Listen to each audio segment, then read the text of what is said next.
नमस्कार आदाब। मैं असगर अली अंसारी। इस वक्त हम मौजूद हैं अमवा जंगल में। हमारे साथ एक संघर्षशील युवा है, क्योंकि इनका परिचय तो मैं आपसे बताऊंगा भी और ये भी बताएंगे। ये काफ़ी संघर्षशील युवा हैं। इनके संघर्षशील युवा मैं इसलिए कह रहा हूँ कि इन्होंने अपनी हाथ के साइकिल से चलाकर और लगभग बीए किए, ग्रेजुएशन किए और बीएड करके लगभग 4 से 5 सालों से ये अपना कोचिंग सेंटर भी चलाते हैं और इस अमवा जंगल के एक प्रसिद्ध inter college JPG inter college में ये बतौर अध्यापक भी हैं। शिक्षा के क्षेत्र में ये काफ़ी इनका मनोबल रहता है और आगे भी बढ़ते हैं। ये पैर से भी विकलांग हैं और हाथ से भी हैं, लेकिन इनकी जुनून मैं जब देखता हूँ और इनकी समाज के अंदर जो सेवा देखता हूँ तो मुझे बहुत खुशी होता है। इसलिए मैं सोचा कि इनको वीडियो के माध्यम से भी आपको मैं दिखाने का प्रयास करूं। तो मैं इस रास्ते से गुज़र रहा था तो इनका ये कोचिंग सेंटर मैं यहाँ पाया और सोचा कि बात करूं, तो मैं सीधे इनसे बात कराता हूं। सबसे पहले तो मेरे चैनल में आपका स्वागत है। बहुत बहुत धन्यवाद आप लोग का। तो मैं चाहूँगा कि आप अपनी ज़ुबान से थोड़ा सा मेरे दर्शकों को आप अपना परिचय दें। मैं हसनैन अंसारी जंगल अमवा के निवासी हूँ जी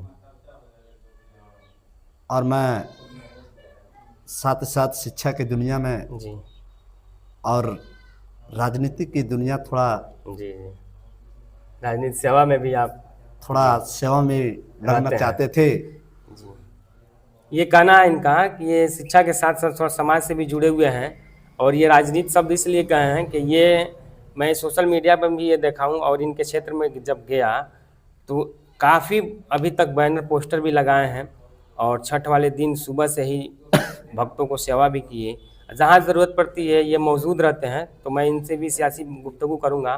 तो आप ये कोचिंग संचालन करते हैं, तो बच्चे यहाँ पढ़ते हैं? यस, पढ़ते हैं। जी जी। कितने तक के बच्चे ये पढ़ते हैं? यहाँ 8 तक बच्चे आते हैं। 8 तक।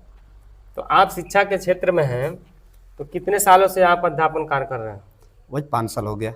5 साल से। चलिए, तो अब अचानक अब आपको लगा कि अब समाज सेवा भी करें, हैं?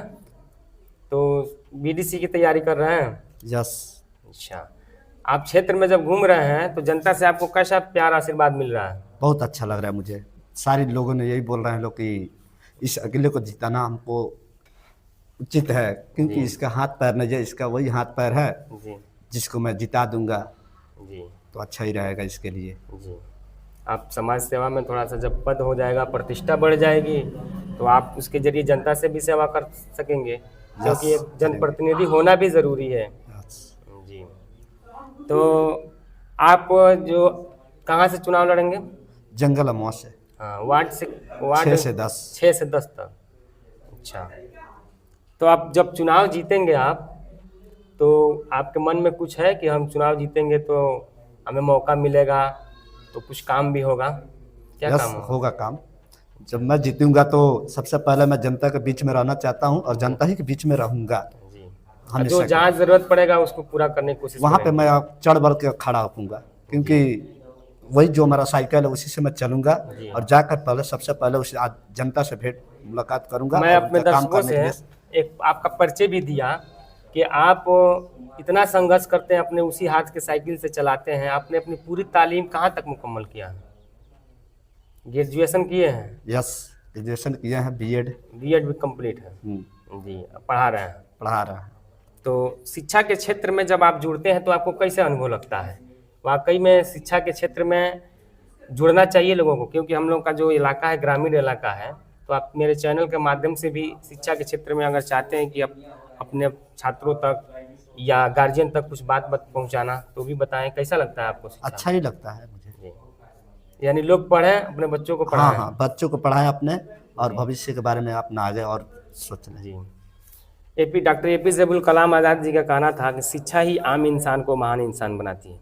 देखिए, ये भले हाथ पैर से विकलांग हैं, लेकिन इन्होंने जब इल्म हासिल किया है, ग्रेजुएट हुए हैं, बीएड किए हैं, तो आज ये किसी के मोहताज नहीं हैं।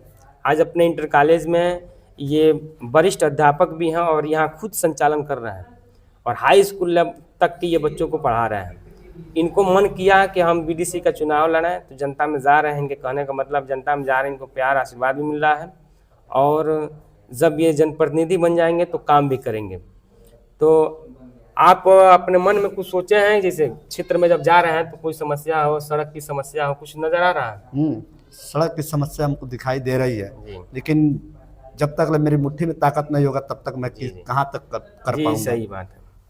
तो अभी तो आम आदमी है, जब आप जनप्रतिनिधि हो जाएंगे तो आपके पास ताकत होगी, उस ताकत का आप इस्तेमाल कीजिएगा। क्या आप हमारे चैनल के माध्यम से आप अपने वार्ड के लोगों तक क्या मैसेज देना चाहेंगे? मतलब आप अपने वार्ड के मतदाताओं से कि आप हमें आशीर्वाद दीजिए, दुआ दीजिए, तो आप अपने मतदाताओं तक मेरे चैनल के माध्यम से आप बताइए कि वो आपको सहयोग करें, मौका दें। मैं यही कहूँगा कि सारी माता और बहनों, चाचा चाचियों को कि इस चैनल की वजह से आज मुझे इतना सहयोग मिला है जी। और ऐसे ही मिलते ही रहेगा। तो देखिए, ये कहना चाह रहे हैं कि आप अगर इनके वार्ड क्षेत्र से हैं, जंगल अमवा है, तो आप इनको जब ये चुनाव लड़ें तो इनको अपनी दुआओं से नवाजें, इनको वोट दें। यकीनन ये आपके वोट के हकदार हैं, शिक्षा के क्षेत्र में कार्य कर रहे हैं। जब ये चुनाव जीत जाएंगे, क्षेत्र पंचायत सदस्य बनेंगे, तो अपने ब्लॉक प्रमुख से मांग कर अच्छा काम भी कराएंगे और इनका भी मनोबल बढ़ेगा और क्षेत्र में बने रहेंगे। तो आप इनका भी सहयोग कीजिएगा। इन्हीं चंद बातों के साथ मैं अपनी गुफ्तगू को ख़त्म करता हूँ। आपको मेरी ये वीडियो कैसा लगा, आप अपनी प्रतिक्रिया दीजिए। बहुत बहुत धन्यवाद।